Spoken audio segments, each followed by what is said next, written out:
বন্ধুরা, কেমন আছো সবাই? আশা করি সবাই ভালো আছো। আমার আর ডলি কিচেনে তোমাদের সবাইকে স্বাগত। আজকে আমি তোমাদের সঙ্গে আর একটা রেসিপি শেয়ার করব, সেটা হলো ছুরি মাছের ঝাল। আমি এখানে 3টে বড় বড় সাইজের ছুরি মাছ নিয়েছি। এগুলোকে তো আমরা ছুরি মাছ বলি, তোমরা কি মাছ বলো আমাকে কমেন্টে অবশ্যই জানাবে। এখানে আমি 2টো বড় সাইজের আলু কেটে নিয়েছি। এখানে কিছু গুঁড়ো মশলা নিয়েছি, ধনের গুঁড়ো, জিরের গুঁড়ো, লঙ্কার গুঁড়ো। এখানে আমি টমেটো পেস্ট করে নিয়েছি। এখানে আদা, রসুন, কাঁচা লঙ্কা একসঙ্গে আমি পেস্ট করে নিয়েছি। আর এখানে পেঁয়াজ আমি পেস্ট করে নিয়েছি। বাস এইগুলি দিয়ে আজকে আমি ছুরি মাছের ঝালটা করে তোমাদের সঙ্গে শেয়ার করব। আমি এই মাছগুলোকে লবণ হলুদে ভালো করে আমি মেখে নেব।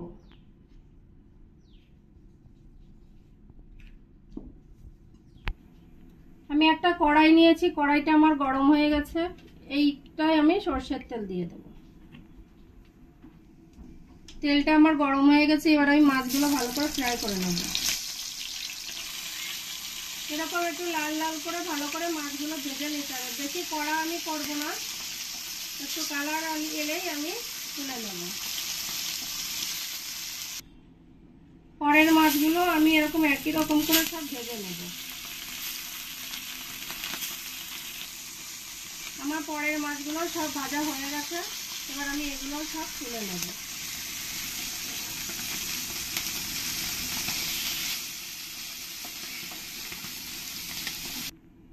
এবার আমি আলুগুলো ভালো করে একটু লাল লাল করে ভেজে নেব। আমি আলুগুলো দেখো একটু লাল লাল করে ভেজে নিয়েছি। এবার আলুগুলো এরকম একটা পাত্রে আমি তুলে নেব।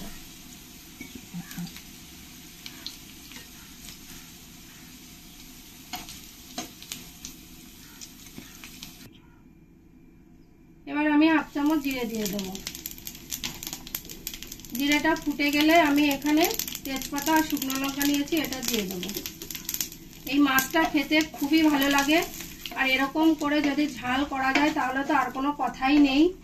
এক থালা ভাত নিমেষেই শেষ হয়ে যাবে। তোমরা অবশ্যই বাড়িতে একবার হলেও এরকম করে বানাবে।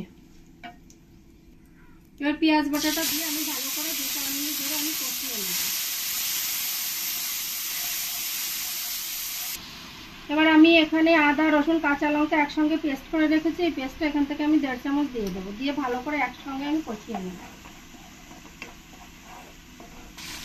এবার আমি 1 চামচ লবণ দিয়ে দেবো, আর এর মধ্যে 1 চামচ হলুদ দিয়ে দেবো।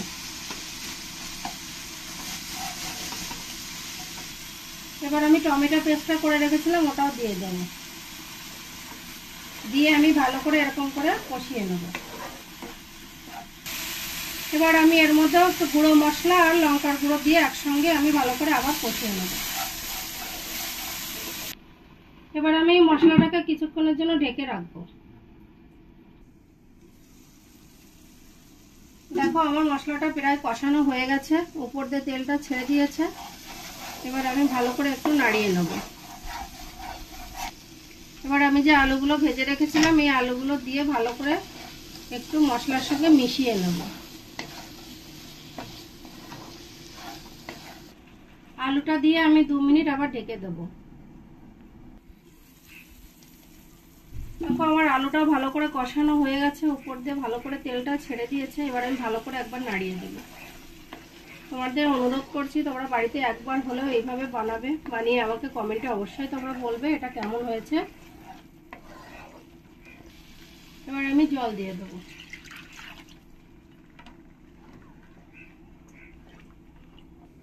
এবার জল দিয়ে আমি আবার 3-4 মিনিটের জন্য ঢেকে দেবো।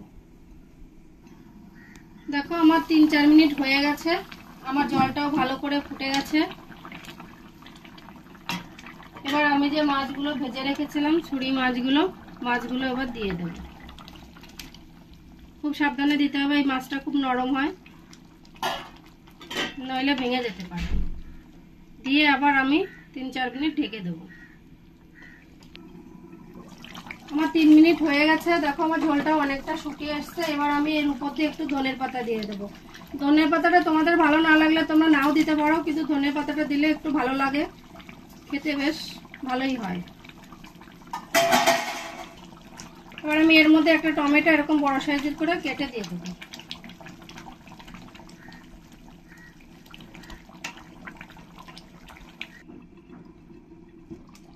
দেখো আমার 3-4 মিনিট হয়ে গেছে আর আমার মাছের ঝালটাও পুরো রেডি হয়ে গেছে।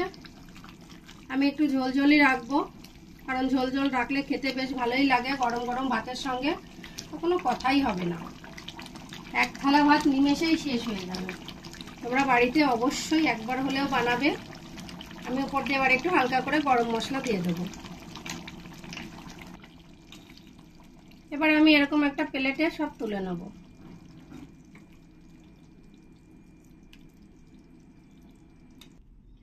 আমার ছুরি মাছের ঝালটা পুরো রেডি হয়ে গেছে। এবার আমি উপরে হালকা করে একটু ধনেপাতা দিয়ে দেবো। তোমরা বাড়িতে অবশ্যই একবার হলেও ট্রাই করবে, আর ট্রাই করে আমাকে কমেন্টে জানাবে এটা তোমাদের কেমন লেগেছে। যদি তোমাদের ভালো লাগে তাহলে আমার চ্যানেলটিকে তোমরা লাইক শেয়ার কমেন্ট করবে, আর তোমরা যারা নতুন আছো তারা অবশ্যই সাবস্ক্রাইব করবে। ভালো থাকবে।